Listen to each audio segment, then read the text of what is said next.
2 weeks before I started writing this script, I DM'd a D&D session in which the party was finishing off a dungeon and preparing for the final boss fight.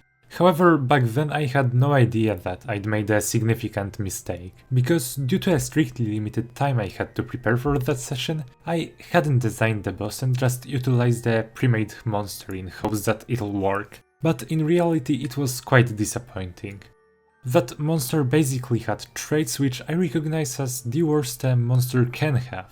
It had abilities which basically eliminated a PC from a fight for the monster's concentration, it dealt an insanely low amount of damage compared to its hit points, and some more, which I'll cover later in today's video. But in general, I will talk about monster design in D&D and how to create a good D&D monster and utilize it during your games.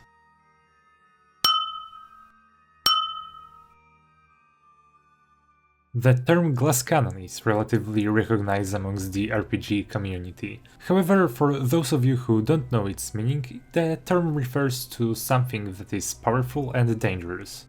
For example, because of its abilities, hence the cannon part, and fragile, which is the reason for glass in its name. Now, this term for me describes how you should design most of your monsters. This is the case because of two things about RPG combat in general.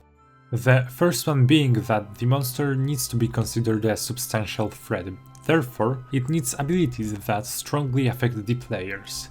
If the monster doesn't deal enough damage or doesn't threaten the party with failure, your players won't be as engaged in a fight. Boring! This is something I talked about in the video about running combat in D&D. The second thing is that in almost all cases the fight should be relatively short. If you design your monsters to be HP sponges, the fight most of the time could turn unfun, as it will feel sluggish to spend so much real-life time to just deal with one monster in a campaign. Another thing you should avoid while designing an enemy for your players is giving them abilities that can just take away the player's control over their character. I do agree that those abilities tend to be the most powerful in-game features, although it takes all the fun away from the affected players as they have no agency over their characters. Thus, if you want to grant your creature a control-focused ability, or abilities, you have to change the perspective and think about something that'll disrupt the character's attempts to fight the monster, but simultaneously be fun for your player, letting them keep their agency. An example of that could be found in a monster with the ability to copy every creature on the battlefield, with the copies presenting some inaccuracies in movement. For example, sometimes I recap what is happening at the start of a player's turn. So, if you present descriptions slightly inaccurate to what the players and their enemies were doing in the previous round, the player could piece together and gain a sense of what is happening on the battlefield.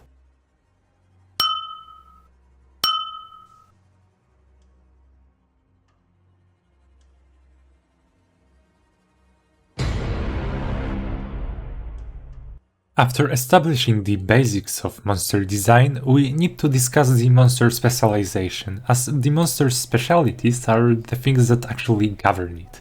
Firstly, we have to establish that there are two main goals and paths of homebrew monster creation.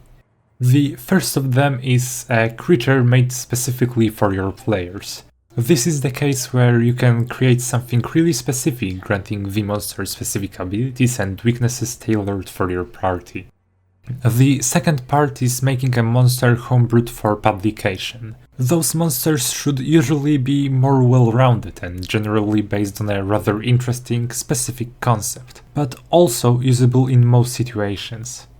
Now, I'm not saying that there is no overlap between those two paths. However, you can get away with more things while creating an enemy for your party.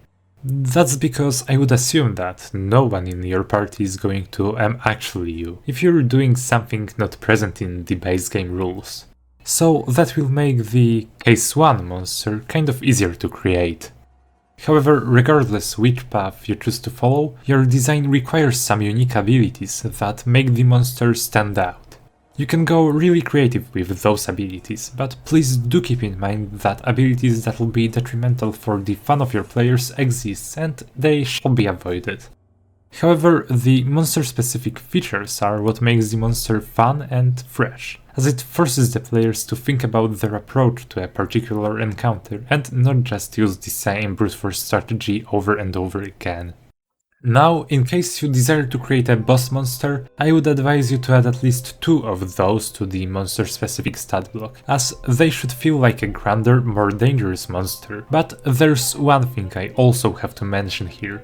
In Dungeons & Dragons monster design, quality is more valuable than quantity, so it is better to perfect those 2 abilities than to add more unique ones, but with more mediocre design.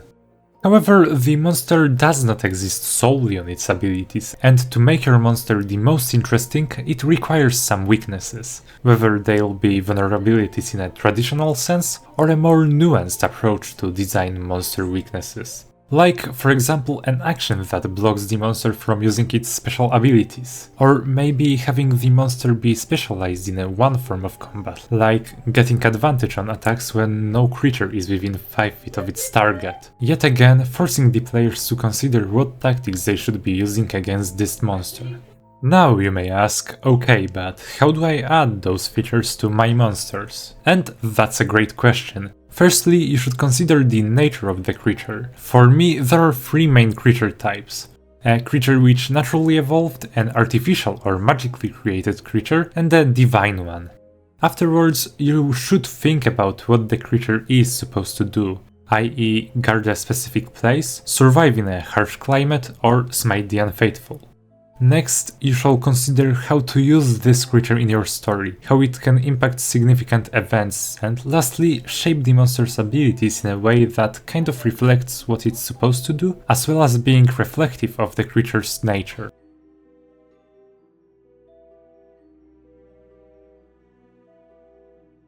Now, even the best designed monsters have a risk of failure if they're just presented randomly. So you should rather not make the fight with the monster really unexpected and just kind of happening. After you create a monster, you should foreshadow it prior to its first encounter with the party. You can design the encounter in a way which encourages the players to find out what the creature's strengths and weaknesses are. However, what is really important to note here is that you should not present your party with full information about the monster. The encounter should preferably take place in a form of an equilibrium place between the party not knowing anything about it to possessing full knowledge about their enemy. Now, obviously, there might be times when the players are going to decipher the creature before fighting it. And in such a situation, if you haven't confirmed their speculations, a bit of uncertainty will still be present as the players will still consider that they might be wrong. Now that I have presented to you the guidelines you can use to create and utilize the homebrew creature, let's create one in practice. So in my current campaign, the players captured and tortured an important member of one hostile organization. Afterwards, his superiors decided to recover him and imbue him with some mutations. So in regards to the creature type, it definitely counts as the magically artificially created creature. As for what it's supposed to do, it takes the role of a hunter suited to eliminate the party.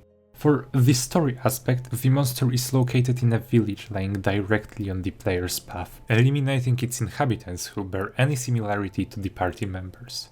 So the monster is kind of a recurring villain who hopes to finally take vengeance on the players. Next, let's design some abilities and weaknesses. As this creature is essentially a reanimated corpse of an indoctrinator, it would be fitting that it could animate and use the bodies of its victims as serfs. Then, since it is a boss monster, I believe that it really needs a second ability, which also should be quite powerful and terrifying.